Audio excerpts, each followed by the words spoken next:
We have a chance to try to extend our season record to 12 games.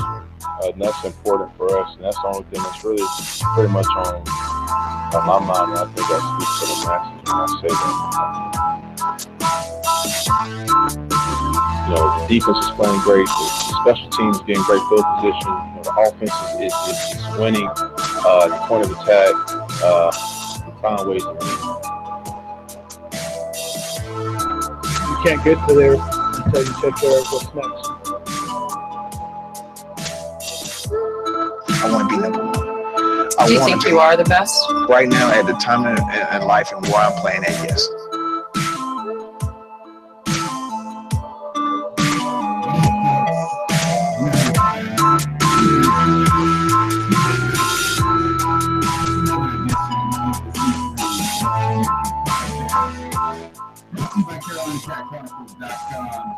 My name's Tony Gunn here, hanging out with my boy Cody Lashney, chopping up a little Panthers news from the fan perspective. Cody, what is up, my friend? Chilling, man. Still laughing that Julio Jones can't kick a ball to save his life. It made me feel better about my life. So we're doing all right, man. You like how the Panthers have trolled the Atlanta Falcons. Did they take that tweet down? I don't know if they did, but the damage was done. It went viral, man. Yeah, it was. I feel like I'm in a tunnel, they said. My microphone, like I can try any microphone you guys want. Sound funky tonight. Hopefully. Can you hear me all right, Cody? Yeah, I hear you fine, buddy. All right. Well, this is what you got tonight. All right. So here's where we're at. Tonight's show is nothing to see here. No news is good news. It's episode 18.18. And there's really not a ton to talk about that is noteworthy, which is a good thing, because if you're talking about something at this point in the season, you definitely, generally, it's not a good thing, right? It's all speculation if it isn't. So it's good that we don't have that problem at this moment. So Cam Newton's healthy. Our stars seem to be pretty healthy. We're excited to see what's going to happen, but a lot of unknown questions. Until we're going to be talking about whatever we can. Big shout out to Dave Gettleman. Dave Gettleman diagnosed with cancer, and he announced that today. So our prayers, the C3 podcast, is important to us. Dave Gettleman, part of the Panther family in many ways, came in here and did a lot of good things for the organization. So we hope and pray that he gets well quickly. The other thing is this: you can subscribe right now.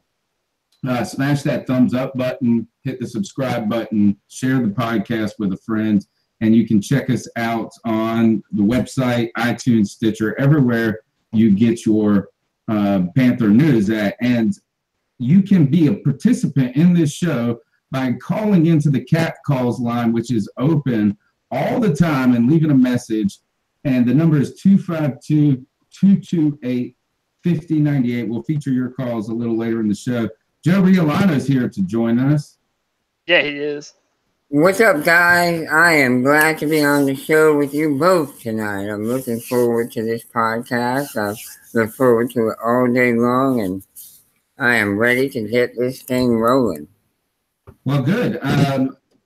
So, all right, well, let's talk about that. Well, Joe, first, maybe you can tell us a little bit. Dave Gettleman came out and announced that he has been diagnosed with lymphoma cancer, lymphomic cancer, I guess. And could you tell us, do you know anything about that and what that really means for him at this point? I'm not 100% sure what it means. I think it's cancer of the lymph nodes. Okay.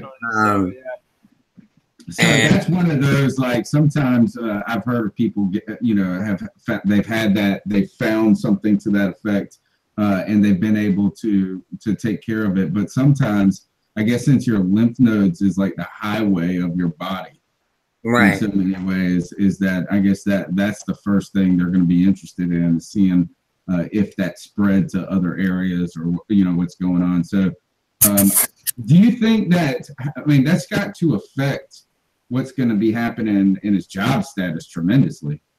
Yeah, and he's already said that he will work as much as the situation will allow him to. So, I think he plans on putting in, time. It's just between chemotherapy, radiation if need be, how he feels after those things, whether or not he'll be able to show up at the office. I imagine he'll be doing a lot of work from other places, whether that be home, hospital, during a procedure. I'm sure he'll always be tuned into what's going on. Yeah. But not to the hands-on degree he has been up to today. Yeah, I mean, at your age, your age plays into that. Yes. I mean, it's just got to be tough on your body. So, I hope he gets. As someone who did 40+ treatments of radiation, it's pretty.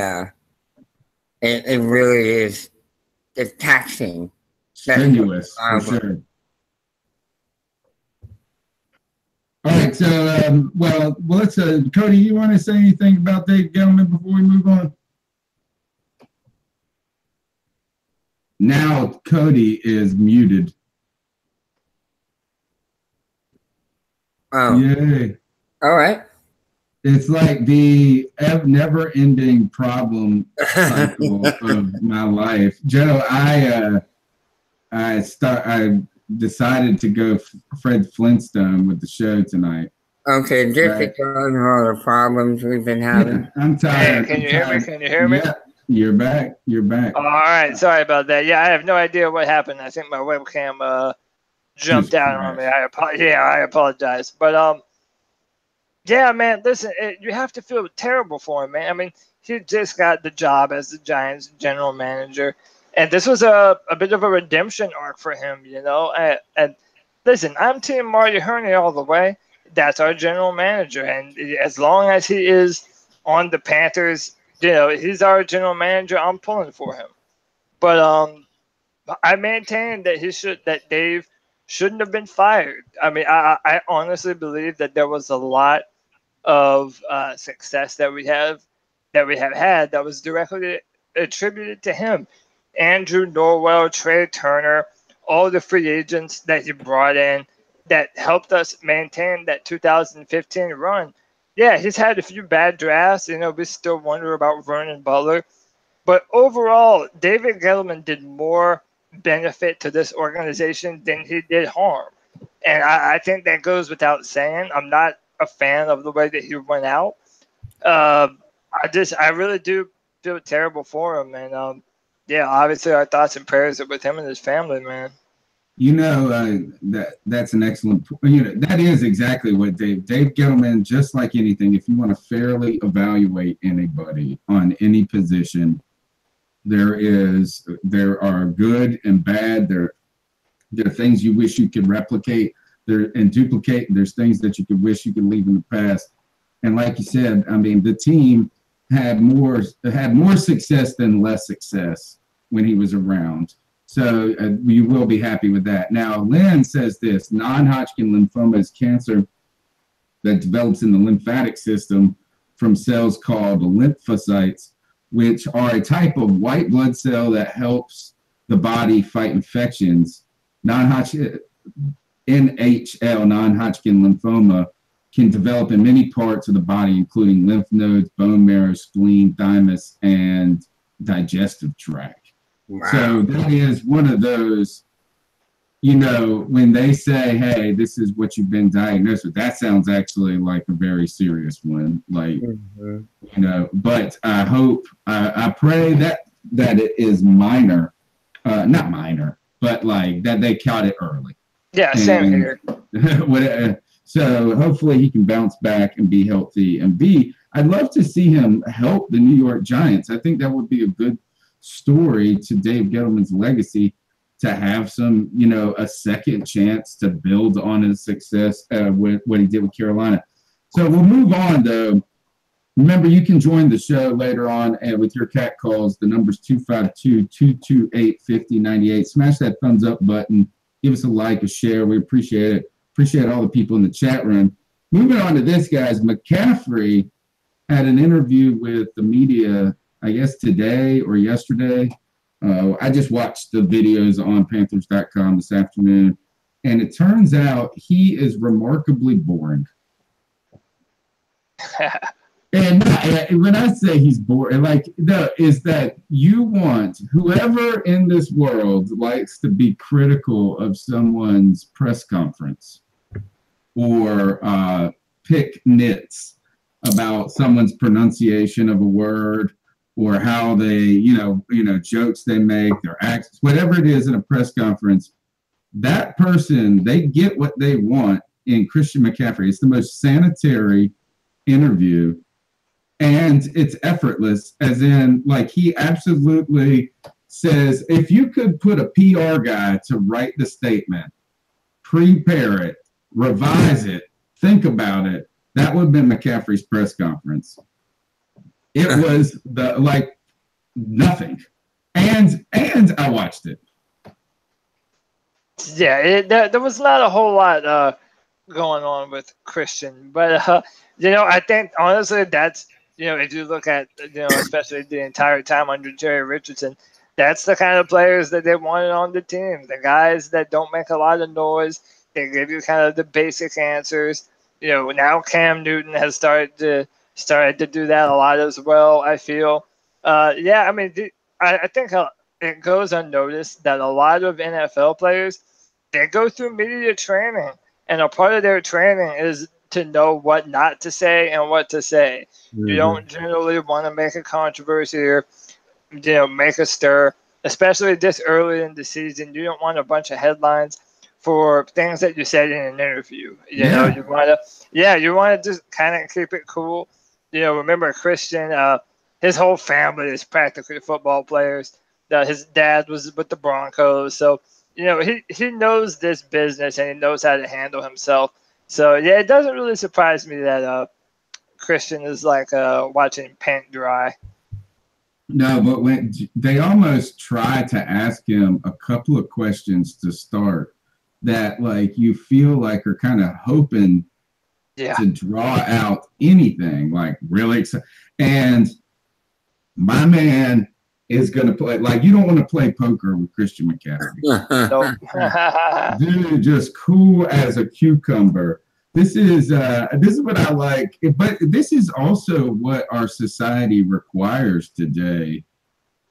And I'm not saying I'm not trying to be critical of him by any means. I think it's like a perfection in some ways, but in this society where everything is scrutinized, to where three paisans are going to sit around and talk about Christian McCaffrey's press conference for 45 minutes, or not even a press conference. It's his interview on the field during OTAs. When we're that, this is kind of what you need to be or want to be. And look, they asked him, they said, what, here's a clip from it. Let's just hear, you tell me. Last season, what did you see that you liked, and what that's ways Ron. can you maybe even use him to again, here we go. Ron, when you look at McCaffrey, I don't got it. McCaffrey said something. I swear I made some clips. Go back and look at last year, your highlights or whatever. And what do you feel like what are you working to improve on this year, and what do you feel like you did well last year? Last year I think I did some things well. I think I did some things that I can definitely improve on, just like everybody. After last season, I watched all the film from last year, see what I can improve on. But I'm moved on to this year, not even worrying about last year. It's a new team, new me. So I'm excited to go for this year. So, they asked him about North Turner. He said everything you wanted to hear. Now, there was a very not fun part. It was the kind of a one part the only thing where you got to see kind of just to him let loose or feel not comfortable, but just be completely transparent. They asked him about that incident in Colorado where he witnessed a guy fall off a cliff. Could you imagine? Yeah. No, I can't, actually. Yeah, just watching a dude tumble off of a ledge and almost die right in front of you. Yeah, he played it so cool. He played it so cool. Like, just another day. Yeah. Yeah, it's normal. It's normal. No big deal, man. No big deal. Yeah, is that, well, he said that, like, his buddy was and his brothers were there and that they were able to help him, that they helped him. He said called 911. He commended the EMS guys. He described it as very traumatic, but here's what's cool, or not what's cool, is there's so many things that are interesting about this. The guy he reported, like, he's followed up with him. He knows that the guy is walking now. He says he doesn't know how he lived, let alone how he's not paralyzed. He described him as a tremendous fighter and even mentioned that he would be coming to a Panthers game. Yeah. That's awesome. Yeah. So Lynn said earlier, she said that she can testify to how impressive of a young man he is. It was him and Jonathan Stewart who played, serenaded Lynn. She's been serenaded by that young man. I think Lynn has dreams of that night every single night of her life. One of the nicest gestures you can imagine. Absolutely. He was a part of. And so really, but here, what can you be? He's playing it clean good. Once again, this is no news is good news. Now, one other thing I thought was funny is I feel like Ron Rivera is to the point where he might be hitting the Bill Belichick gene in his career and be irritated quickly. Cody. Listen, if he can have as much success as Bill, I'm all for it. Listen, man, I kind of, I was telling you before the show started, I think the players probably respect that about Ron. So they were asking him about Trey Turner, and he was like, nope, don't even go there. You better not ask me about no injuries. And I think the players like that, especially because, the media pries into their lives so much. They want to know, what's hurting, what are they doing in the offseason, all these different things. And to know that their head coach is going to do everything that he can to shield them from that type of stuff. I'm pretty sure that they respect that about him. You remember when Luke had those concussions, but I think I don't remember who the reporter was, but man, he asked a question one too many, and Ron Rivera liked to snap his neck, man. Ron Rivera don't play, dude. When it comes to those injuries, you better watch out. You'll draw back a nub.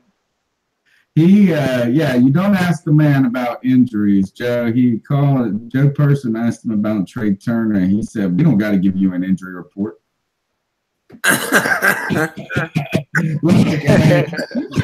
He wasn't mean. He wasn't rude. He wasn't short. But you could tell, like Cody said, is you asked him about an injury, and my man won't have it.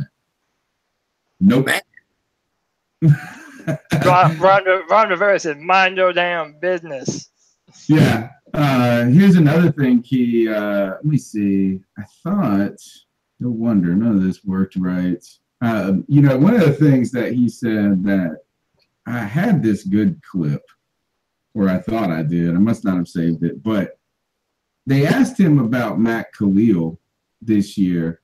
And one of the things that was funny to me is that Ron said something like, well, he was coming off an injury last year, and we were actually fortunate that he was able to get better and to be on the field and get better as we go. And I was sitting there going, oh my God, if it was really that bad and we signed my man, like we shouldn't be fortunate. Like we paid him $50 million. Mm-hmm. Yeah. You know, I hope that Ron Rivera is just saying that because he can say stuff now about like and use that injury as kind of like a shield or, you know, or something to deflect. But if it was seriously, if he was going to have to play to get on the field, like you were worried about him getting on the field, that's crazy to sign him to top money. You want to take this, Joe? No, go ahead. Yeah, well, I know that, you know, that was one of the concerns about Matt. He's had a very long history of injury, and signing him was always a bit of a gamble, you know. And I remember something else, too. You know, we always kept on saying, well, he's going to be able to play with his brother, and, you know, maybe that's going to lift his level of play. And then Ryan Kalil sleeps bad on his neck one night and misses more than half the season, you know? So it's like there really still are a lot of questions. When it comes to Matt, I'm willing to give him the benefit of the doubt. But, I mean, for the type of money that we paid him this year is put up or shut up. Mm-hmm. Cam Jordan cannot continue to call him a speed bump. You know, he really needs to, you know, especially now that the position right next to him, our left guard, we lost Andrew Norwell. So it's very reasonable to believe that the left side of the line, that's going to be probably where we're at our most deficient when the season starts. So, yeah, Matt is really going to have a lot to pick up. And like I said, I'm willing to give him the benefit of the doubt, but he definitely has to put up or shut up. Yeah, there is a giant-sized question mark on the left side of this Panthers line. And it is probably the biggest question mark on the roster right now. I feel like Matt Kalil is due. He had a really good rookie year, and he's never played to that level again. Part of it's injury. You know, he's with a new team. He's healthy. No injuries. You know, at the end of last year, having to rehab over the summer, he's coming in good to go. His brother's good to go. So hopefully we'll see the $55 million a year man. I mean, $55 million man this year. Yeah, I think Carl G said this in the chat room. He said, all things considered, you know, Matt didn't play horrible all season. And, you know, I would say is that he was better than, obviously, Mike Remmers at left guard. Oh, no doubt. It's not even up for comparison. He was better than Byron Bell, probably, right? Like, I would say he was not horrible last year. I thought the thing that just kind of surprised me about the statement, because I'm with you guys, is you got to give him the benefit. You know what I mean? Like, it is what it is in some ways, and that is, you know, you needed a guy. There's not anybody else anywhere close by in the draft or whatever that you're probably going to get. It probably is not the worst thing that could have happened at all. And he didn't play horrible. You know, I mean, could he have played some better at some times? Sure, definitely. Could he have been a lot better? Probably. But I just thought I was a little shocked when he was like, well, we're just glad he was out there to compete. And I was like, good God. Hey, what would have happened if he wasn't? Really? That would have been like some mess, dude. And, you know, another important thing to remember is you don't notice a lineman until they're making a mistake. All right? If you're not saying Matt Kalil's name, that's because he's doing his job. But when he doesn't pick up the block, or when, you know, he's beaten with an inside rush or whatever, yeah, that's when it stands out, because Cam Newton gets put on his backside. You know, I do think another important thing to remember is he knows that this is Ryan Kalil's last year. This is his brother's last year to be able to try and compete for a Super Bowl. So I think not only is he trying to do it to prove that he's worth it, but his brother, who is an OG, man, you know, he wants his brother to go out on the highest note possible. So I think that can also add some extra motivation for him. Yeah. This could be one of those years. This is a lot of times what happens with a good player who's been through injury for a couple. Think about it. He probably played with it for a little while. He probably tried to rehab it at first. Then he tried to get away with it for a little while. And then he had surgery. Then you had that direct rehab. And then last year was his kind of football rehab. And that is that no amount of probably sitting in, a guy, moving your leg this way and that way for 25 minutes in the morning is going to replicate the, oh crap, somebody's barreling after me and I got to beat this other guy up. So hopefully he gets a lot stronger. He's going to be stronger this year. And you can see that kind of like, hey, a receiver came back off an ACL tear or a running back came back off of it and they were pretty good. They were okay on their comeback. And then that following year, they look healthy and back to par. If we get that would be really good given, like you guys have described, the nature of the offensive line at the moment. Yeah, and if I may add one more thing, we're going to find out very soon because game one, he will be going up against DeMarcus Lawrence, the defensive end for the Dallas Cowboys, and man, that dude stunted last year, man. He was lights out. That's why they franchise tagged him, and that's probably why they're going to end up paying him a lot of money. It's going to be a race between him and Aaron Donald to be the highest paid defensive player in the NFL. So, we're going to know very soon what we should be able to expect from Matt this coming season. There's some chatter in the YouTube chat room about how we're taking it easy on Kalil, how people, that he didn't play up to his price tag, that we're making excuses. I do think, it's like you said, this year is put up or shut up, right? Right. I thought this was funny. They did ask him. They asked Ron Rivera how he did improve over the year. I thought this was funny.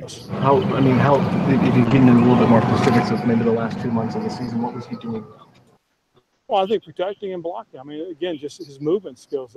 That's what he was noted for coming out of USC, was that he was a very athletic left tackle. Early on, he was stiff because he was still working himself back into that shape. When you have that type of repair that he had on his hip, we were fortunate that he came out and worked his way back into shape and the way he got into it. So we're excited about what this offseason means for him. I thought that he said this, and he said it one more time, is what did he get better at? Blocking and protecting. Yeah. That was the Bill Belichick moment for me. I was like, blocking and protecting. He was nice about it, but good God, what is that? Well, duh. Yeah, I'll take stuff a lineman does for 500 hours. Exactly. And what do you want out of a lineman, Ron, for him to block and protect? It's awesome. You know what? And that probably reminds us that it's not as complicated as we make it. Right. Yeah. It is just a game.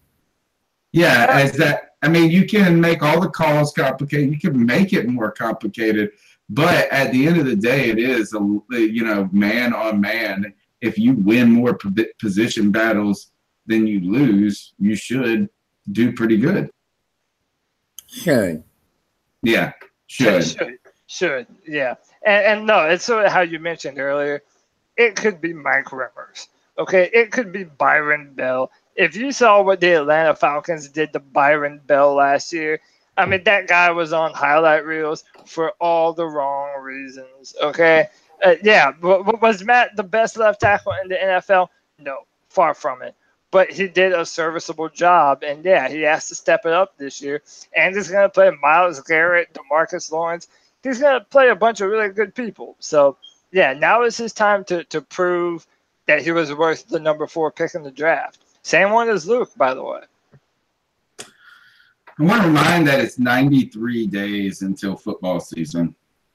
I thought that was fun, and I saw that I look at the Saints Reddit sometimes to see what they're talking about, and I'll look at the Falcons one. Sometimes I'll glance at it just before the show. And the one thing I saw on the Saints Reddit that, other than that's how I knew it was, what I say, 93 days till football, is that this guy, his cousin, he's a Saints fan, and his favorite cousin is a Falcons fan. And he was in town, and they went to a restaurant, and the guy, you had to give him your name for the food, and they called the food name out, and he gave the name Matt Ryan Sucks. And so the guy came on to give the food out, and he said, Matt Ryan Sucks, your order is ready. I thought I was like, gosh, all right. I do believe that I hate the Falcons more than anybody. Yeah, no doubt, man. Even more than Byron Bell hates them at this point. I will always have a place in my heart to hate the Falcons, and that'll never change, man. Keep in mind, I hear my brother's a diehard Saints fan, so I have to hear from him every single year. Last year was terrible for me. He would not let me hear anything but the Saints and how much they've absolutely destroyed us. It doesn't matter. I still hate the Falcons more. Joe, did you know that our punter kicked a 60-yard field goal in practice for fun? Woo! Wow, how scary is that? The punter. I know. Who is the punter? Pilardi? It's the guy that they picked up. What's his name? Pilardi, right? Yeah. Pilardi. Yeah. Okay. Because I was thinking about this as I was going to try to guess it, and I was so scared I was going to say whoever that dude that everybody wanted to be that kicks for the Chiefs now. Yeah, Harrison Butker. Butker, right? Is that Pilardi, who replaced one of the controversial, I guess, things. For some reason, whenever someone wants to trash on Dave Gettleman, they like to bring up Andy Lee? Yeah, traded a fourth round pick for Andy Lee. We needed a punter, and he went and got one. Now, I know that everybody likes to use that as an example to go after Dave Gettleman in this, but we really needed a punter at that moment. That was one thing. Yeah, he was pretty good. Yeah, he hadn't slowed down at all. He was still punting the heck out of those balls. I saw him kick a 90-yard punt. Literally, by the time the ball was where it was at when it was finished, I think the guy caught it too, and then he stepped back. It was across the damn field. I thought, man, that's worth the dang 6th-round pick right there. Just that one play, just seeing it. So Pilardi kicks a 60-yard field goal, and I wonder how that made Graham Gano feel. Sweating bullets. Yeah. All right. We're talking about contracts and how we signed Matt Kalil to one. Graham Gano got a pretty fat check here recently too. So maybe he needs to prove his contract as well, man. Hey, did Matt Ryan get his deal yet? Yeah, he did. He did get 150, right? What? Yeah, $150 million. I think it's a $30 million per year contract. Right. I saw a notification on my phone that he was like one of the top 100 or top 10 played athletes. It had to have been 100, I felt like, but 5-year, $150 million. Jeez. Did you see that Aaron Rodgers, what he wants to do with his contract is make it renegotiable when anybody eclipses him? Well, he's always like one of the top 3 or something like. Yeah, like is that any time that he falls below a certain, like that is like a clause in his contract would kick in to where it would be like, hey, it's that I'm Aaron Rodgers FU clause.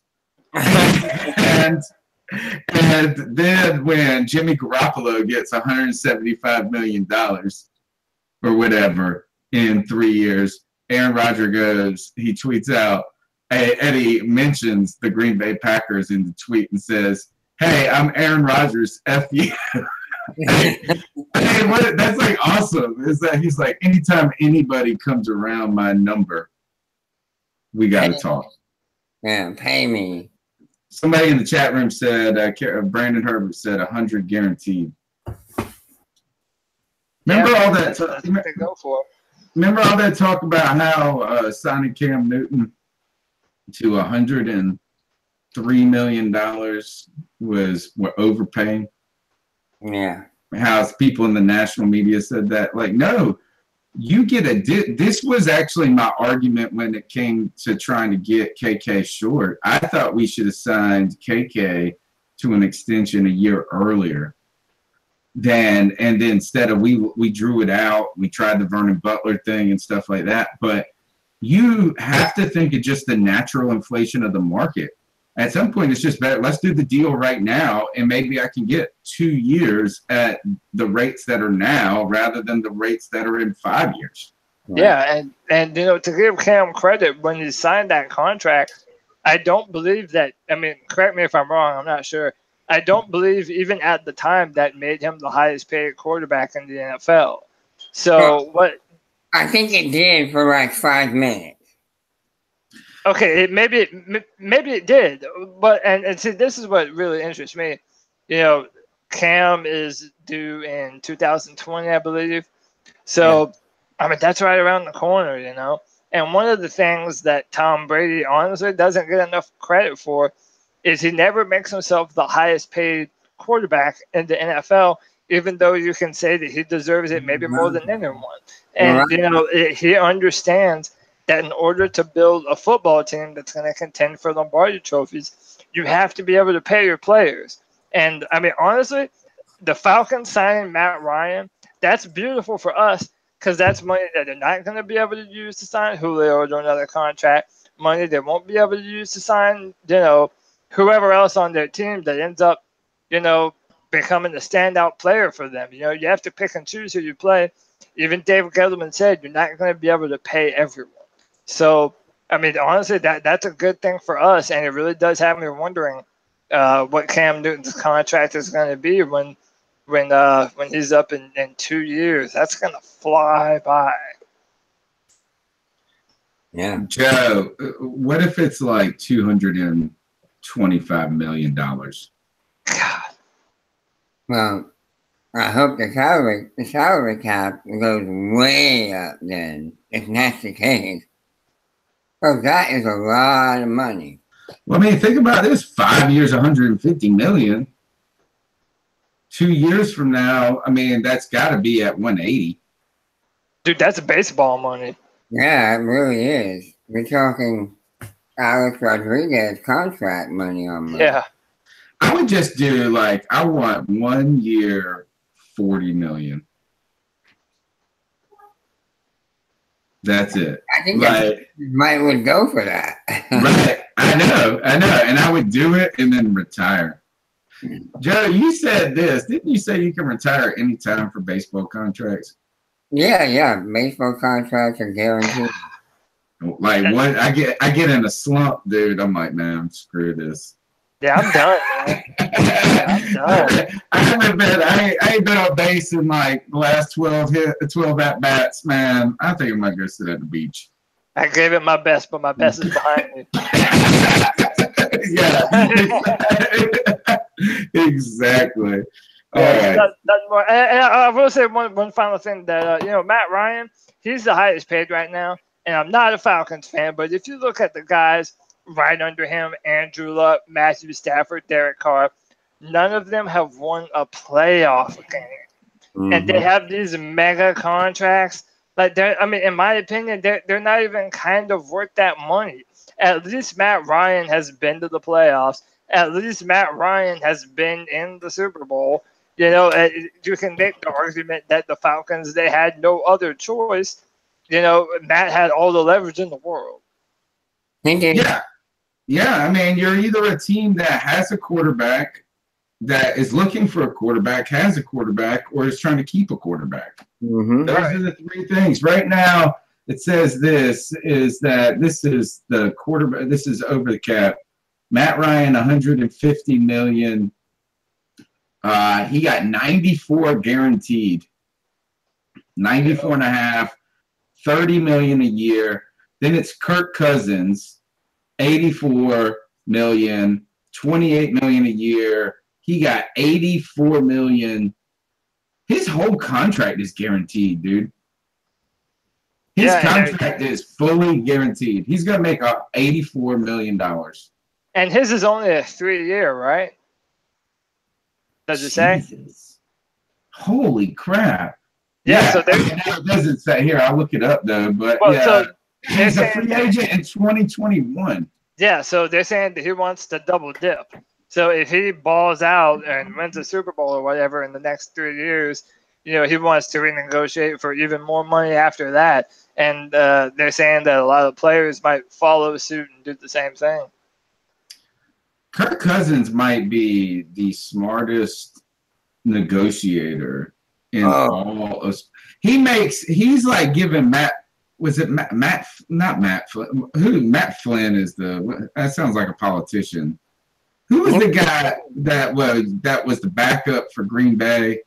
Yeah, and Matt Flynn. He made like $100 million and played like 3 games. Remember, he went to the Seahawks, he went to the Raiders, he went to New England, then he went back to Green Bay. He got paid. But the thing about this is that Kirk Cousins has been franchise tagged 2 years in a row. So he got paid among the top money for the last 2 years. And now he's going to get paid $28 million. He's going to make 80. He's already eclipsed for his career like $130 million. Yeah, and he went from Trent Williams, I believe, blocking for him, to Mike Remmers. So happy for that guy. But to think about that is the total guaranteed for another position, say like Mike Evans is going to make $38 million. Like he can't, if he had a 20-year career, he could not make what Kirk Cousins made in the first 7 years of his career. Yeah, no, not even close, I don't think. That's insane. All right, so it goes. Matt Ryan signed his deal was $150 million. Then it's Kirk Cousins 84, Jimmy Garoppolo 137, Matt Stafford 135, Derek Carr 125. Drew Brees is, well, I don't know what his. I don't know how his says total value only says $50 million. Right. But I guess it's 2 years. Yeah, 2 years, $25 million per year. Andrew Luck he's making bank, dude. 120. He makes more than damn Cam Newton. Yeah, but you see what I'm saying? All these dudes, I mean, that's how inflated the quarterback market is. These guys are not proven.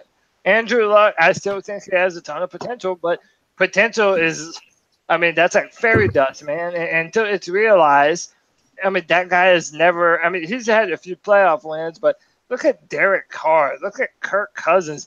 Look how long Matthew Stafford has been in the NFL and still hasn't won a playoff game. You know, I just think that it's crazy when these dudes get paid just because they're at the position they're in, you know? I mean, look at Sam Bradford. That's absolutely ridiculous that guy gets paid year after year after year. Can't stay healthy. Let me ask you guys this, and we'll jump in those calls real quick. Is Kirk Cousins or Derek Carr who deserves more money if we negotiated a contract today? I would say Derek because he's younger and he still has more future ahead of him. I mean, not by much, a few years if that, But I don't know. I think Derek is a better leader from the stuff that I've seen from him. So, yeah, I'd say Derek. Joe, Matt Stafford, or Matt Stafford. See, he's tough. All right. How about this? Matt Stafford or Matt Ryan? Who deserves more money? If we negotiated a day, who would you pay more? I think I would pay Matt Ryan more. Really? Just body of work? Just because Stafford is younger and better, though. Well, I just think he's accomplished more. Yeah. All right. Okay. They're also like best friends too. They're like bros. How about this? Russell Wilson or Alex Smith? Oh God. Russell. That's not even close. No? Russell Wilson all day, every single day. Russell Wilson makes more money than Ben Roethlisberger, Eli Manning, Phillip Rivers. See, I don't like it. Eli, Phillip. I went Cam Newton, Tom Brady. Good gosh. Man, a lot of money. Russell Wilson right now, his contract is up in 2020. He'll be a free agent. He only makes 22 million a year. Average, 31 guaranteed. Wait, who's that? That's Russell Wilson. Russell Wilson's contract, he's ranked right after Aaron Rodgers right now. It says this, is that Russell Wilson's contract is $87 million total, $21 million average a year, $32 million guaranteed. I think he probably also did the Tom Brady thing and took a little less. I'm not sure on that, but he won. He won a Super Bowl when he was still on his rookie contract. So, yeah, man, that's what you want. You want to win with your quarterback before you have to pay him. Look what the Rams are doing with Jared Goff. Look at what the Eagles are doing with Carson Wentz. Like they don't have to pay their quarterbacks a lot, so they're loading up on their offensive line and defensive line while they still have the opportunity to do so. I mean, that's what you have to do. Yeah, and what you have to do too, if you're well like this, you actually have to kind of do what the Patriots did, and that is is Tom Brady when he came in there. Now, look, first it's luck. The whole Tom Brady and the Patriots thing's luck. He comes in there for who was it? It wasn't Doug Flutie, Joe. Who was it that got hurt? It was that he played. It was oh God. Drew Bledsoe. Yeah. Remember he got his chest broken? Yeah. I mean, he got this poor guy. And Drew Bledsoe was a good quarterback, you know what I'm saying? And so Brady comes in, but he was good. He was good when he was in those first couple of years, but that team around him was really good too. So they won when Tom Brady was young, not because of Tom Brady, but with Tom Brady. Mm-hmm. But then after those guys had eclipsed, their careers had eclipsed, their contracts eclipsed, now it becomes Tom Brady becoming the quarterback that is going to win, right? And if you think about that with Russell Wilson, for one example, is Russell Wilson started out and had a lot of success early on because the team around him was tremendous. He played well, not to take anything away. He played very well. But my point is that the Seahawks have, for the last really 7 years, had a relatively inexpensive quarterback. 3 of those years was no quarterback with money coming out. The last 2 years, he's taken up some cap space. My point is now, this is the time for a Russell Wilson to win. Not like, but because of Russell. And, you know, wonder where Cam is at in that part of his career, if you think about it, because he will be coming up to the point where he signs that next deal. You are going to be talking about numbers that today seem catastrophic. They'll be like it'll be like $100 million guaranteed, $200 million contract, 5 years. And you're going to say this is that whoever you pay at that point, is there I guess what I'm trying to get to in a long, circuitous way is this. At what point does that money eclipse the value of the position? Like at some point, you got to go like this, is that, yes, we got to pay Aaron Rodgers the most, but good Lord, like we can only do that one time as a franchise. And then we're going to have to go through that cycle again just because it's not sustainable to pay that type of money. Right, does that make any sense? Oh, Yeah, it does. Go ahead, Joey. Yeah, I mean, at some point, you're going to come to a moment where you have to say, he's not worth it. God. You know, you're going to have to say he's not worth it. Whether it's because he's old or you have somebody new on the roster, you know, they're going to cap themselves. Somebody will cap themselves out eventually. But right now, because there are so few actual starting quality NFL quarterbacks, they're willing to pay them these high contracts.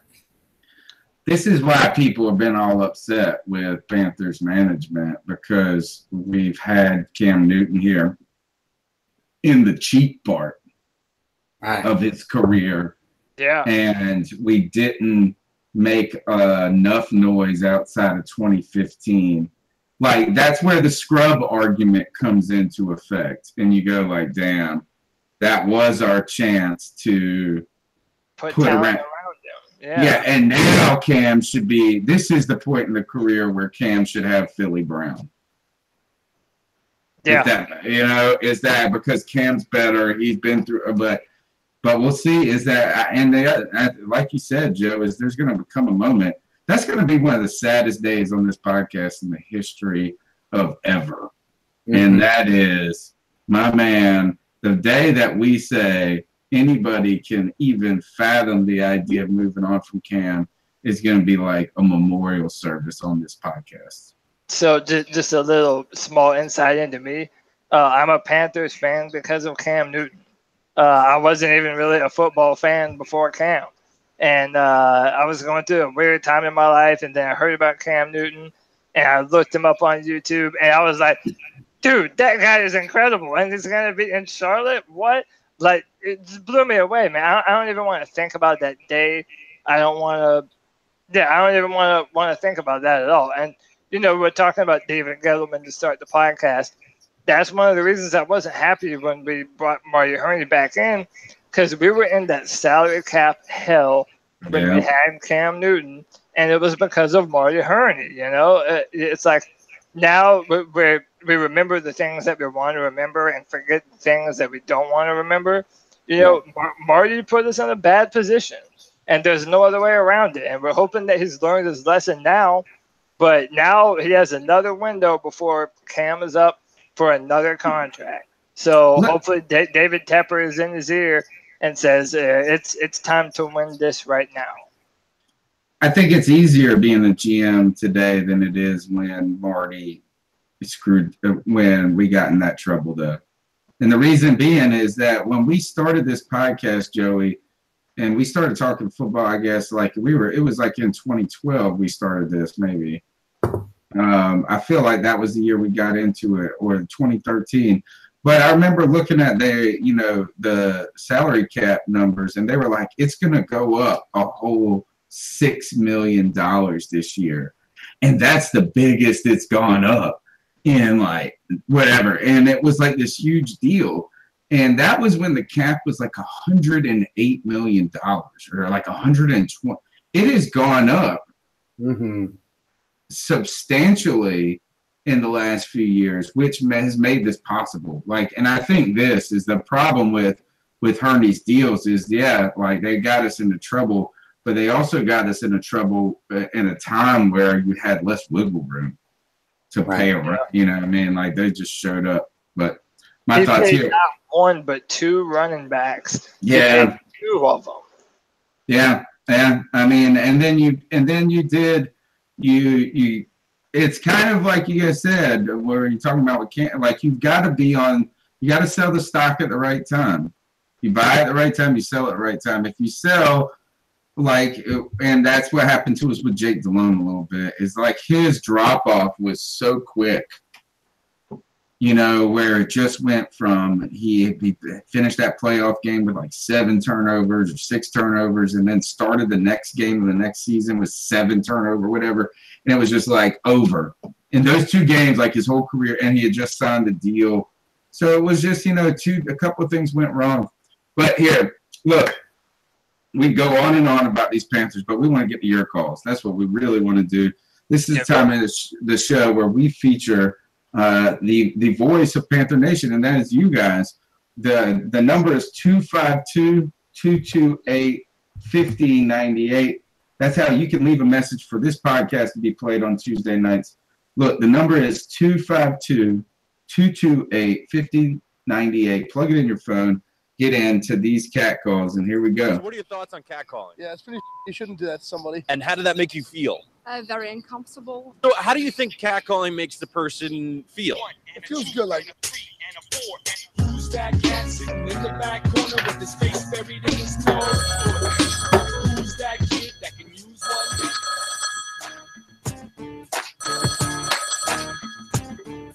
Hey, what's up, y'all? This is the world famous G from RTA. I haven't heard from you guys in a while.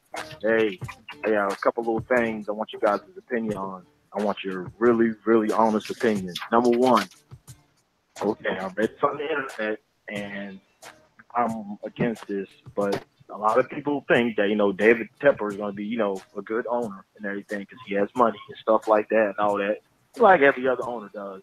But what would you guys feel if he went the Jerry Jones way? What I mean by that is, Jerry Jones is the owner and GM. Could you see David Tepper actually getting rid of Hurney after this season? Me personally, I think he's gone after this season, but I do not want David Tepper as no damn GM. I'm sorry. I'm not for it. I mean, some people might find that sexy and everything because we all know that Jerry Jones wants to be the daggone.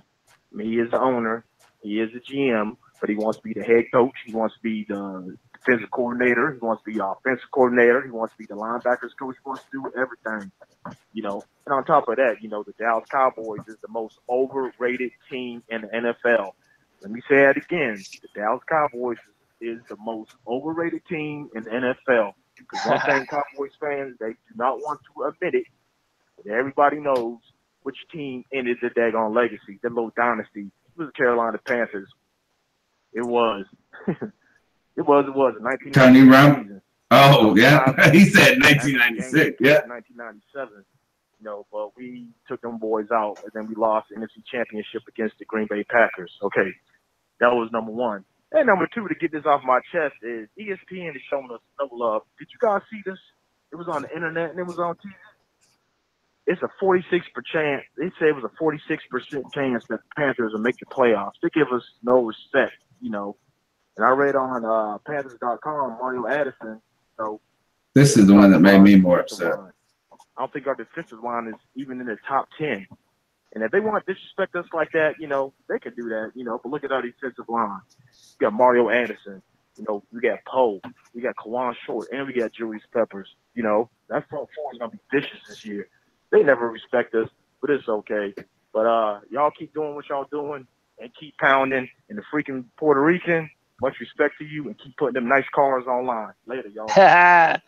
All right, that's our man right there. Like, look, here, we got 3 questions he wants. I want to deal with the first. We're going to go backwards. To me, when he mentioned the ESPN poll or whatever, that our defensive line didn't make the top 10, and then also that Mario Addison kind of took issue with that, or not issue, but said something about it, right? But then I read, even when they were talking about it, then I read that the Panthers weren't even the outside third, like in the outside three either. And Mario Addison said, look, we had 2 guys with over 10 sacks, you know, come on. And I want to put the addition of Dontari Poe as well as beside KK Short is that really the weakest link on the whole defensive line at the moment is Julius Peppers. Right. And you know what I'm saying? So, like, I mean, the only reason he's a weak link is because at some point you think that one day he can't have 11 sacks. One day. So I would say, yes, our line is one of the top, dude. Because, I mean, who has that power across? That's pretty ridiculous if you ask me. They're just really not. They're completely overlooking the Panthers. They're not even, considering any of the guys' accomplishments from last year. You know what I mean? They're just completely, like, they're so completely irrelevant. Yeah. And it is something that they always do. We are constantly overlooked as an organization. Good news, though, is that when we get overlooked, we make the playoffs. Thank you, man. That's what I'm about to say. I know I cannot be alone in this. I feel like every time we get slept on, we go out sleeping some fools, man. We put it to their chin. And I like that. I like the fact that we're not even in the top 13, man. I like the fact that it bothers Mario Addison more than it bothers me. Yes. That means that man has a chip on his shoulder. That means he is ready to be a living hellcat for opposing quarterbacks. He's ready to go out there and do work, man. And I love that. Dontari Poe is disrespected. Oh, how about this? The NFL is doing the top 100 players right now, and K'Wan Short did not even make the list. What? Okay? Did not even make the list. I would say he's the top 3 defensive tackle. I would say in the league. Gerald McCoy makes the list almost every year, and he is the most overrated defensive tackle in the NFL. Listen, man, I don't care if Julius Peppers is out there lining up with a Walker, okay? Anytime we have our boys on the field, they are vicious. And then we have the best linebacking core in the NFL right behind them to pick them up. Listen, I honestly believe that we have the best front 7 in football. And I'm not just being a homer. There's a bunch of real good teams out there, but the Panthers are one of them. Let them sleep on us. In fact, I want to read more articles that say the same thing because I want chips on all of our defensive linemen's shoulders, and I believe that they already have it.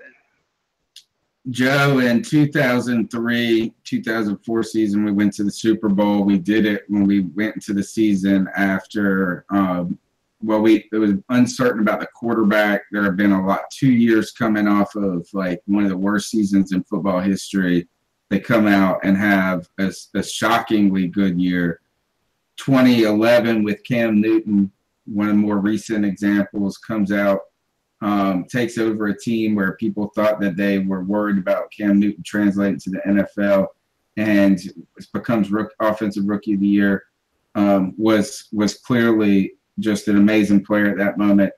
2012, though, Ryan Kalil comes out and puts out a damn advertisement in the Charlotte Observer saying they're going to win the dang Super Bowl, and we stunk. Yep. But then 2013, everybody licked their wounds. Things are quiet.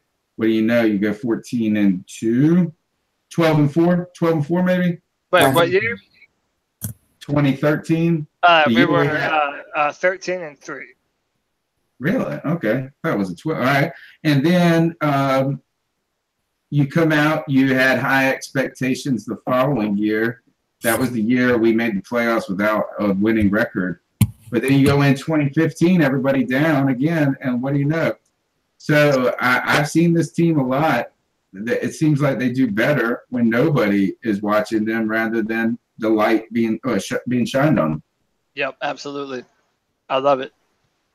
So, Joe, last thing is respect or disrespect, 46%. I actually don't think that number's that bad to make the playoffs. I think that's probably okay because I mean, there's only like our history. We have a history. We have a history of success, and then mediocrity, success, and then mediocrity, success, and then mediocrity. So, I well, think what was last year then? Success? yeah, 11-5. Yeah. I think that's success. Yeah. Playoffs. We were in contention for the division all year. Yeah. Yeah. Listen, man. These analysts know what's going to happen. Like I know quantum physics, and here's a hint: I don't know quantum physics. So it's like they were picking the Jaguars to be terrible and Tampa Bay to be incredible. I mean, that's what you love about the NFL. There's so much parity. You have no idea. As unlikely as it seems, the Browns could take a big step forward, right? You don't know. You can't don't ever lose know. every game. Yeah. Is that they know what's going to happen. Like if I know if OBS would stream this podcast without flaw tonight. Right? You just don't know. Just don't know. You just don't know. Well, why my microphone didn't work when I just cut on my computer for the first time in 2 years. The microphone just don't work today. Why? Just don't know. And you know what? You'll probably find out after the podcast is over. Yeah, probably. It probably worked fine all night long. And then when I start the podcast, it'd be terrible. Here, I'll keep going. What's up, CP? It's your boy J-Dub. J-Dub? Shout out to the YouTube fans in the YouTube chat room. You know who you are. Nice walking in every day on Tuesday, getting on that dance floor down there with you and getting the props and receiving the props right away. That's what's up. Anybody see Clayton Matthews get into the dome piece last night? Oh, no. I've been wanting to watch it, kind of, and not want to watch it. So funny. Like kickball and bowling. Or just football like they already play. This man took it to his face from his own O-lineman hitting the ball. Oh. He tried to put his hand on his back to control him. He was just face and glove. Clay, I hope you're all right, but man. My real question this week, we still don't have a D-backs coach as of this call, at least.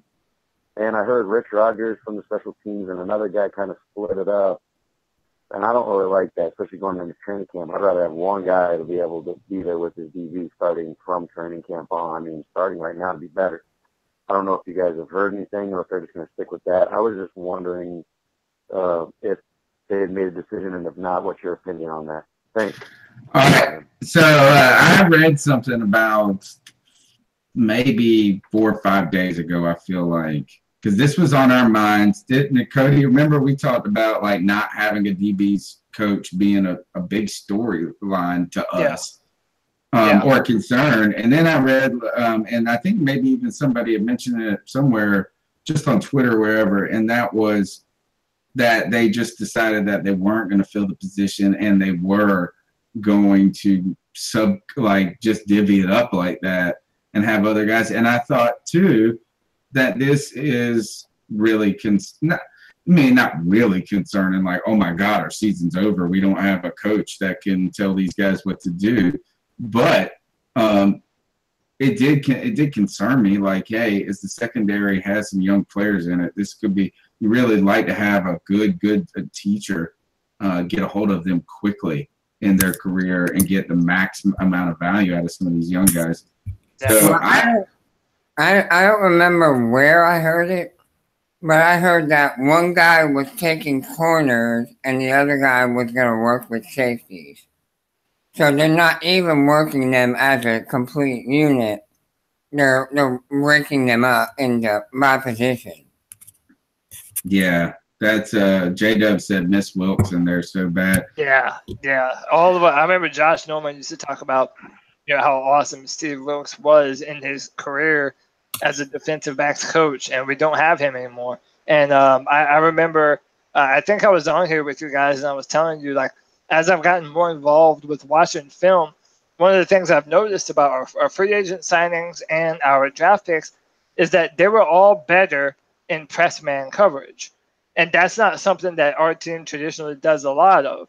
So what that said to me is that there was a concerted effort to move to a different style of play in our backfield that we were going to transition to. And if we don't have a defensive backs coach monitoring that and overseeing that process, yeah, that's not something I'm happy to hear about. It's not something that any of us should be happy to hear about. But I don't know. I mean, I don't know. I haven't read the story that you two did, but I'm hoping that changes before training camp starts at Wofford, because that's not a good thing.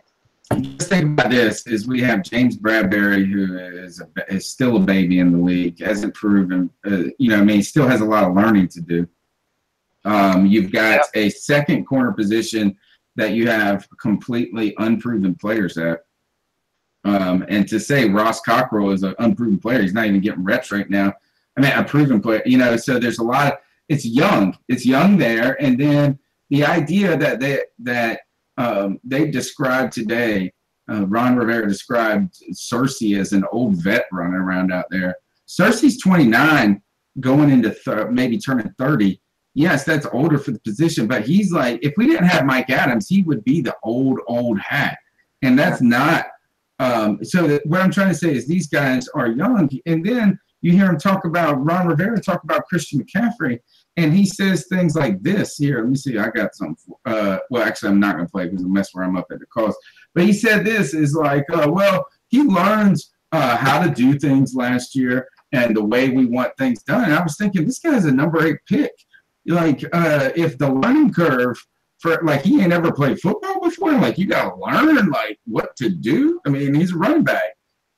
I'm just saying, like, you're saying that this was a learning process for the most acclaimed person out there. What does that mean for Golden? I don't know how, right, you're exactly right. And I don't know that he's going to be playing this season. I don't know that he'll see a lot of playing time this season. Because, like you said, the number 8 pick talking about picking things up and learning things. So what can you expect from a third rounder? Yeah. And that the other upsides to this are Corn Elder, right? Yeah. Never played. You know what I mean? Like, all right, but he's a rookie. So I guess, you really, what is it going to be? Is it going to be, we really need Cersei to stand out? You're going to need Captain Munnerlyn, Cersei, and Mike Adams to be coaches. That's what they're going to have to do this year. They're counting on. I think they're counting on those guys to be able to parlay to the younger guys everything they've learned.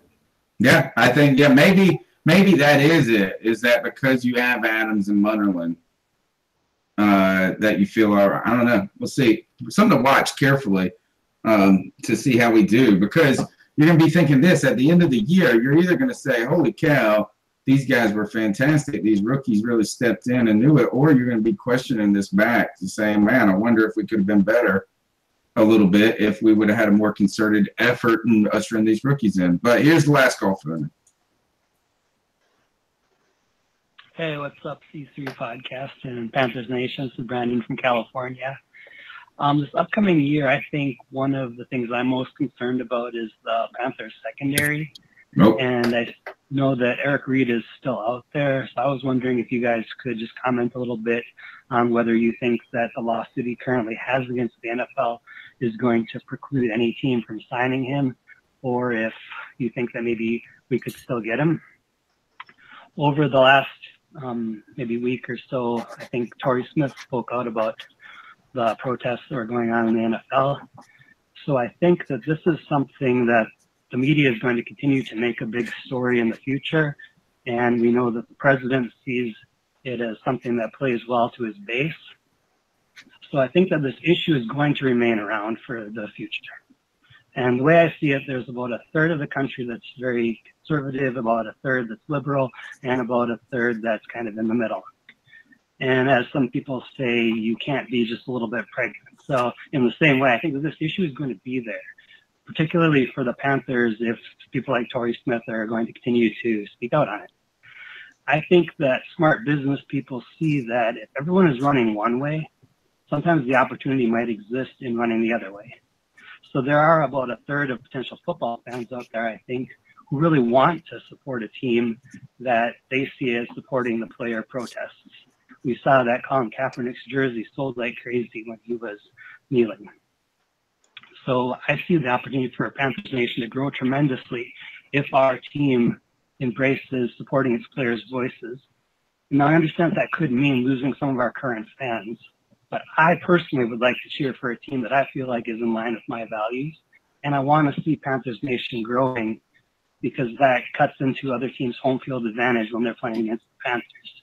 So I was wondering if you guys could also just comment on if you expect that the NFL is going to kind of close ranks and cater to the more conservative third of our country, as the league seems like it has done so far.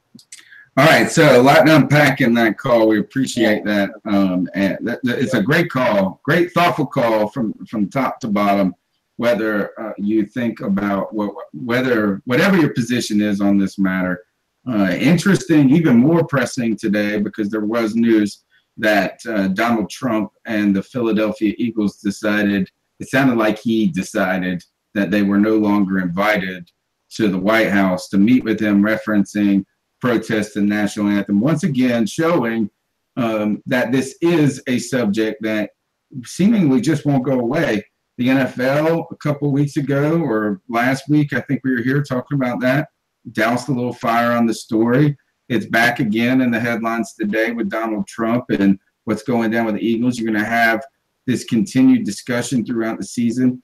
My theory on this, let's start with Reed. And I wrote down this, Reed in the lawsuit. I think the NFL makes this go away. Like the NFL is going to try to win both sides here. They're not going to try to lose anybody. They're going to try to look, in fact, that's probably what they did.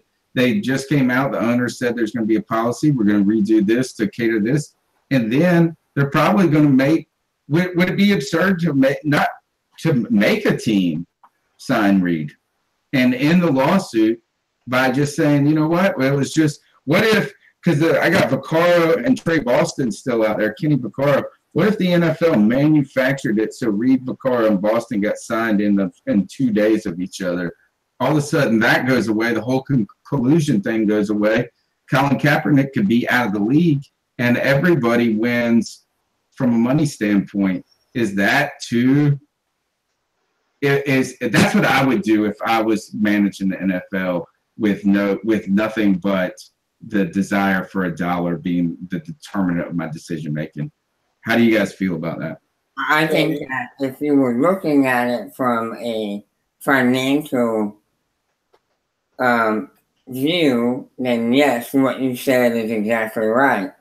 Just get those guys signed, get your collusion statement or the collusion suit removed, so you don't have to worry about that. Colin Kaepernick probably still wouldn't be signed, but there's already evidence that there's no collusion going on.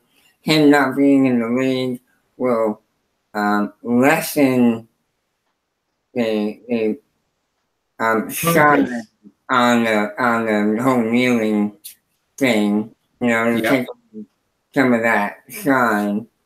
And I think people will just forget about it as the season goes on. But I think, well, I'm going to save my thoughts for my ice up because I'm going to ice up and explain my position. All right, Cody, get in there. Should they hire me to be the next Roger Goodell after I put together a way to get them completely out of this mess? Yeah, no doubt. There's no way you could be any worse than Roger Goodell, buddy. You have my vote. This is what I think people need to understand. Well, let me start here. Do I want Eric Reed? Yeah. I want a veteran who's still young. He's younger than me. He's athletic. He's in his prime. And he's a good player, man. I mean, there's no doubt about that. When it comes to the anthem, this is what people need to understand. There are two sides to this.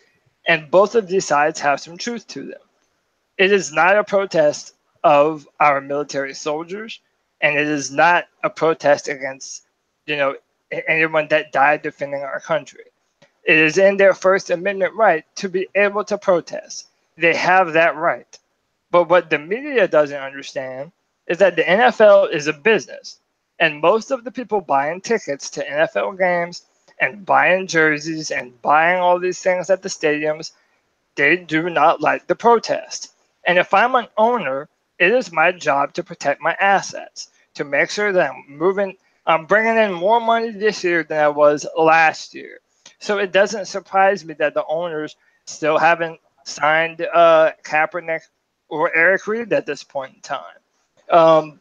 If it was a matter of playing football, Colin Kaepernick is better than Brock Osweiler, is better than a bunch of other bums that are still out there right now. And you'd have to pay him a lot. So there's two sides to every tale, and I just feel like it doesn't get said enough that there are truth to both sides of this. It isn't one or the other, and that's what infuriates me so bad. Cause whenever you hear people in the news talk about it, it's always one side of the story, and most of the media is very liberal. So you hear, how terrible the NFL is, and there's scumbags. But have you ever seen LeBron James kneel during the national anthem? No. You know why? For 20 years in the NBA, you have not been allowed to protest. This is something that the NBA has done forever ago, but now that the NFL players had the freedom to do it and they decided to do it, now it's an issue, and now they're the villains, the boogeymen from the depths of the swamp, and it's just, it's not something that people are willing to expand their minds over, and that's why it's so frustrating. I don't know what Tepper is going to do. Maybe as the new owner of an NFL team, as a show of faith, maybe he'll take one for the team and bring in Eric, or maybe even Colin, even though I think that's a lot more far-fetched and I don't want him on our team per se. But there's a lot of open question marks right now. And I just want everyone to have an open mind about this, because it's not what the media always portrays it to be. I am upset with you, Cody, because you make my wife would like that perspective, because for the last 2 weeks I've been riled up over the world over things, and she's been critical of me in that light. So of the things that get me the maddest, sometimes we are guilty of those more than anybody, and so yeah, you do got to pause. As I just have always thought this is that if you didn't make it why is it like if you didn't make it such a big deal, it wouldn't be a big deal. But so yeah, is that here? I want to be the team that has to take one for the NFL and sign Eric Reid. That's my theory. That's what mine is. We all will be that team that takes it for the NFL on that. And then the other was. That's it. I think that's plenty enough said about that. Joe, let's get out of here. We've gone late. We always do this. I thought that we were plowing through earlier in the show, and I was like, oh, God, are we going to even have enough to talk about? And then 45 minutes goes by, and we haven't even done the cat calls, it seems like. So let's get in and ice these suckers up. This is the C3 Podcast, brought to you by CarolinaCatChronicles.com. You can check us out on Twitter at @cat_chronicles, and you can even jump in on this action on the podcast like these fine fellows did this evening by calling the Cat Calls line 252-228-5098. But this is where the part of the show going way back where we ice up someone in the world, where we tell them to toughen up, where we tell them to get it together. Our homage to Steve Smith. And Joey, you sound prepared, so why don't you open us up? Yeah, most of you know that I tend to lean a little more to the conservative side, but I'm really disappointed with our president today. I think he really had an opportunity to gain some ground with some liberals and have the Eagles come to the White House and let them know, even the ones, have them come no matter who wanted to show up, so that you still have an open door to anyone that wants to come in. If 10 people show up, you're still going to celebrate the Super Bowl championship for the Eagles and for the people of Philadelphia. That's what really matters here. You're bringing it there to celebrate the city's championship, because that's how it is. The city of Philadelphia won the Super Bowl. And by disinviting them, again, all you're doing is catering to the people who think you are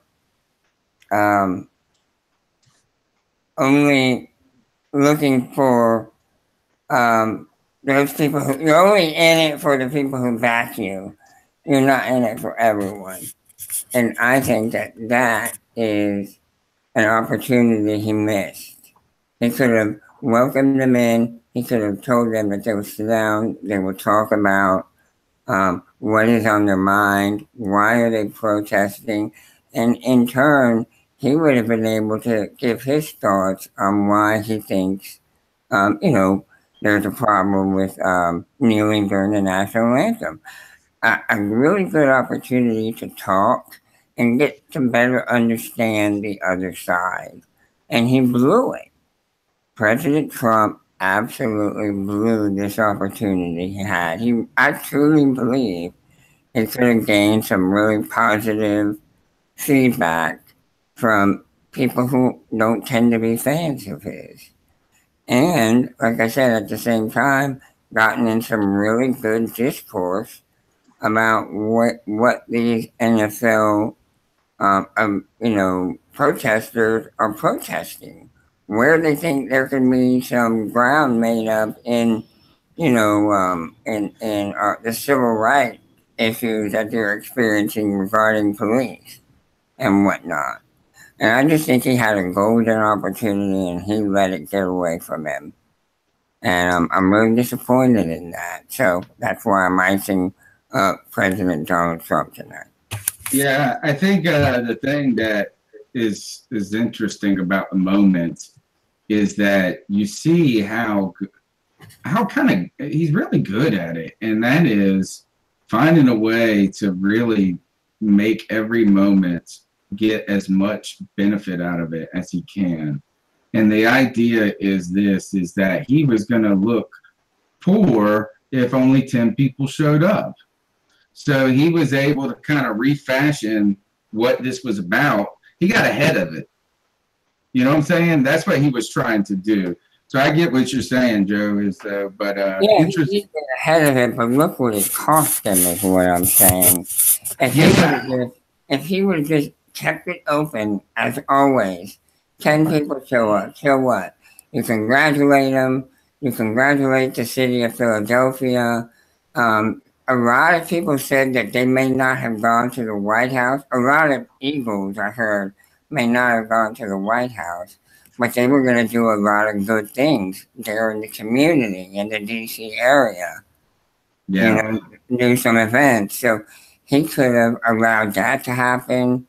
There were so many things that could have been a positive for him as much as for the players that he just basically cast aside. Well, I'm going to let you I'm glad you did it because my wife, I made a promise to my wife that I'm not going to be talking on social media about this type of stuff.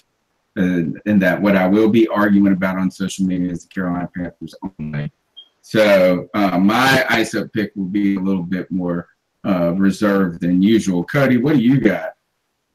Yeah, man. So, and if this is yours, Tony, I apologize. We didn't really coordinate very much before this. But, so yeah, mine have kind of been more on the serious side. So I'm going to tone it down and be a little lighter this go around. So the Miss America pageant was in the news. Yeah, I saw that. Yeah, and I don't know how many of you ever frequently watch a Miss America pageant, I can tell you one thing is for sure, I definitely don't. But when I do, I'm watching for one reason, and that's girls wearing bathing suits, man. Cause I'm a red-blooded male. That's who I am. I'm sorry. That's what I am. But the news today is that the Miss America pageant is now removing the swimsuit challenge or judging, whatever, from their pageant, and they're no longer going to even be judged. And to that, I say, okay, if I'm a male bodybuilder, am I not being objectified when I'm out there wearing a man thong, showing off my junk, flexing and posing for the audience? Like, is that not exactly what I'm doing? Is it not the same kind of objectification? I mean, if I don't know what their ratings are like, I can only assume that they've been abysmal forever. I mean, I don't know if either of you can even remember the last time that you watched the Miss America pageant, but yeah, I know one thing. I will definitely not be a viewer whenever they come on the next time. I don't even know if they're going to even continue to be relevant. So, to whoever runs Miss America, ice up, son. Joe, the couple of things I got to comment on that just because it's too fun is the lady who runs it used to be a Fox News anchor. And I think she was involved with some of the stuff that had to do with, who was that guy that writes all the books? He writes like Killing Lincoln, Killing This, Killing That. Bill O'Reilly? Yeah, I think she had something with that and was involved with that. She was a big time name. She also was a former Miss America pageant winner. Mm-hmm. And she said that these things were some of the least kind of sought after moments of the pageant. And I thought this is just put that background out there. And when Cody's describing, he said they're going to take the swimsuits off the lineup. Did you think that they're going to take the swimsuits off? Did you think like at any moment that they just meant off the agenda? I was like, I was hoping for the swimsuits off. Like we better take them off the agenda, dude. Yeah. If they take them off like out of the lineup, that less people will be tuning in. Well, how many do you think more people are going to DVR it now that they heard that? No. I don't think so. Come on, yeah. Why don't, okay, Miss Delaware and Miss Rhode Island, I'm going to hear that they both want world peace. Great. Okay, I'm going to watch them spin plates on some on some sticks for 30 minutes. Hey, great. I can watch anything better on the internet. I'll take a pass on that one, bro. You could probably watch girls in bathing suits. That's what we should do, is create the girls in bathing suits doing what the Miss America or the Miss Universe pageant does, or Miss America pageant does, not in bathing suits. And we would have like a mega channel. I think Donald Trump owned Miss Universe. Yeah, he did. Oh, that's right. Yeah. He had to get rid of it when he became president, I think. But I know at one point he did own it. All right, ice up. Ice up. My ice up pick goes to the guy that held the sign up behind the commentators for the hockey game, the Stanley Cup. And he put, you know how you get on TV if you put the acronym up there, the affiliate. I thought I was going to do this. I was going to kill it, man. I did this when I went to the Peyton Manning game, the Carolina Panthers.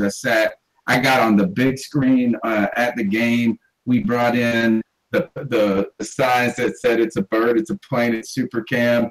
And then we had on the other side, we had something that had to do with John, like Cam, could like Cam out Fox the Peyton Manning and the Broncos, and we were using Fox and John Fox, and I had all this. And damn, if you don't know it, but like sometimes they play when you play an AFC team, we get put on CBS. Yeah. And I had all that, and I was ready to be on Fox, and we were on CBS. But these guys had a sign up behind the Stanley Cup commentators for ESPN, and it said, needs better commentators. You jerks, man. You jerks. So ice up you for doing that. I also saw the goalie in the Stanley Cup, one of the backup goalies. He's sitting there, he hawks a looking, and one of the people that's cleaning the brake beside, like they come out with a Zamboni and they're all skating around quick behind it, and they're going by, and he just shot a loogie out, and this guy comes by and hit him, and he just spit on that thing. So that's my ice up pick. All right, guys, this is the C3 podcast, brought to you by CarolinaCatChronicles.com. Every Tuesday night. Look, we went almost, 2 hour and 45 minutes tonight talking about what I said, nothing to see here was the podcast episode. We had plenty to talk about. Joe Riolano, where can they find you on Twitter? All right, Panther fans, you can find me on Twitter at Joe Riolano. I love hearing about the Panthers and people's thoughts on them. So please, anytime you want to share something or have an opinion about something, hit me up.